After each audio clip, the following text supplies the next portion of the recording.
Right now, on your desk, a crime is quietly taking place. That coffee you poured this morning is going cold. It's so ordinary that nobody ever reports it. But here's the strange part. You have never, not once in your entire life, seen the opposite. You've never seen a cold cup of coffee suddenly, on its own, become hot again. And it isn't just coffee. A glass that shatters on the floor will never, in 100 years, put itself back together. A drop of ink in a glass of water spreads out, but it never gathers back into a single drop. A room you spend hours cleaning falls into chaos within days. Yet a messy room never tidies itself. Now here's the unsettling part. Every single change in this universe, without one exception, runs in the same direction. Toward cooling, toward breaking, toward spreading apart. Nobody gives the order, yet the whole cosmos behaves as if it agreed on it in advance. It's the reason we instantly notice when a video is played in reverse. There really is a possible direction and an impossible one. Why? It took humanity 150 years to answer that simple question, and the man who finally found the answer died by his own hand, never knowing the world would prove him right. This is the case file. The year is the 1800s. Steam is remaking the world. Coal boils water, and that power drives trains and turns the factories. Heat, quite literally, has become money. And yet, here's the funny thing. The scientists of that age had no idea what heat actually was. Many of them believed heat was an invisible substance. They even named it caloric, the element of heat. Something hot was simply full of this fluid. When it cooled, the fluid drained away. Sounds reasonable, doesn't it? It was wrong. Heat was never a substance at all. Heat is the way energy moves from one place to another. Your hand feels warm because the tiny particles that make it up are busily trembling. Enter the German physicist Rudolf Clausius. What caught his eye was a very simple observation. Heat always flows from hot to cold, never the other way. And notice, no energy is lost, only the direction is fixed. The heart of his idea works like money. To a billionaire, $10 comes and goes without notice. But to someone whose entire savings is $10, that same $10 can change a life. The hot side is rich, so losing a little heat barely registers. The cold side is poor, so receiving it matters enormously. Every time heat flows, the gain outweighs the loss, and something keeps piling up. Clausius named it from the Greek word for change. Entropy.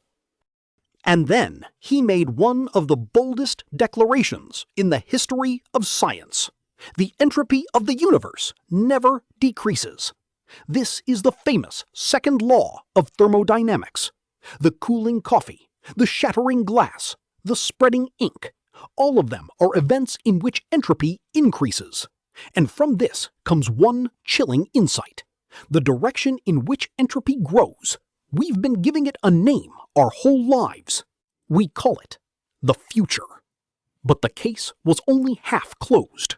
Clausius knew that entropy increases, but he could never explain why. The man who took up that question is the true hero of this story. The Austrian physicist Ludwig Boltzmann started from a dangerous idea. Everything is made of atoms, particles far too small to see. And the answer he gave rewrote science.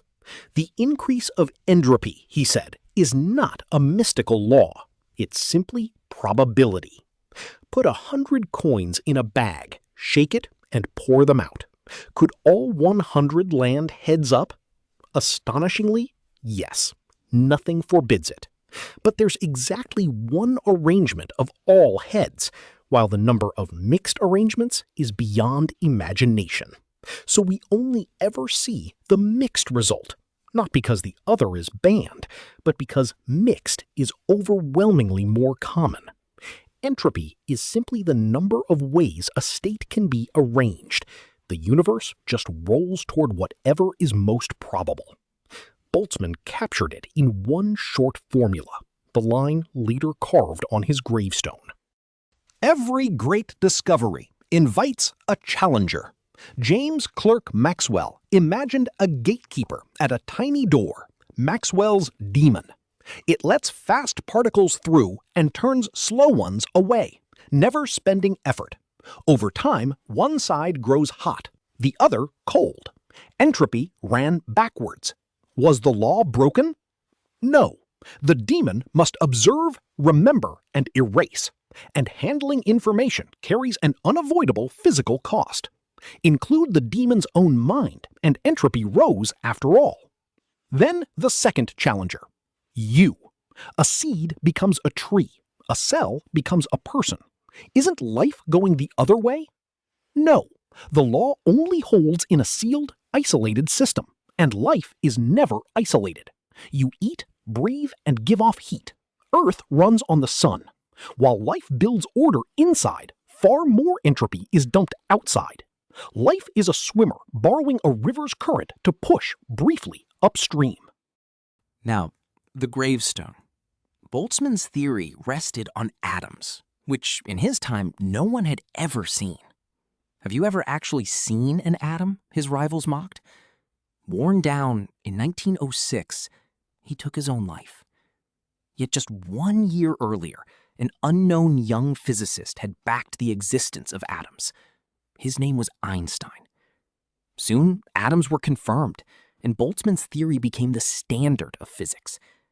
Had he held on a little longer, he'd have seen his own victory. So they carved his formula onto his gravestone. One last thing. There's an event far rarer than 100 coins all landing heads. Countless particles gathering at this exact moment, in this exact arrangement, to become you. Breathing, thinking, listening. In a universe of chance, the arrangement that is you will never occur twice. So if today keeps going wrong, don't blame yourself. It's not your fault. It's entropy's. I'll see you in the next case file. Subscribe and stay curious.